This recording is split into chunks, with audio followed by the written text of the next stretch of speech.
Zdaj obstajajo kar dva trenda. Po eni strani moramo vsi biti učinkoviti, pa samo busy, delaj. Po drugi strani novi trend slow life. Na kak način kak se vam zdi, si lahko najdeš neko zlato sredino? Zlato sredino najdeš takrat, ko nekaj zasleduješ s strastjo, ker strast je tudi rast, kot smo danes slišali, in osebnostna rast je tisto, kar te ne dela, kar te ne postavlja v stres, kar te ne stresira, ampak te veseli.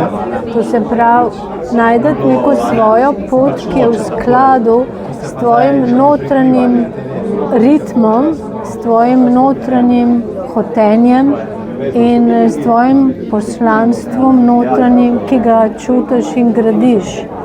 Tako se mi zdi, da najdeš, ko se ozreš vase, ko začneš slediti sebi, ko ne gledaš drugih, kako so drugi uspešni, pa imajo 10 klientov, pa imajo 5 hiš, pa imajo 8 avtomobilov, pa hodijo tja na počitnice. To se pravi, ko se stopiš iz ego življenja, tistega over ego, in se ozreš vase in najdeš svoj ritem, ki utripa in mu slediš, takrat lahko živiš polno,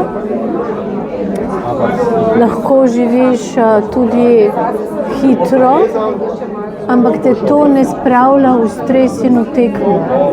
Koliko si danes mladi tega lahko privoščijo, ne vem.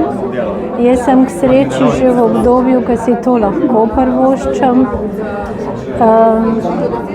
Mislim pa, da je mladim danes težko, ampak verjamem pa, ko jih gledam, da jih veliko njih išče to pot, ki izhaja od noter, ne od diktata družbe, okolice, celo družine.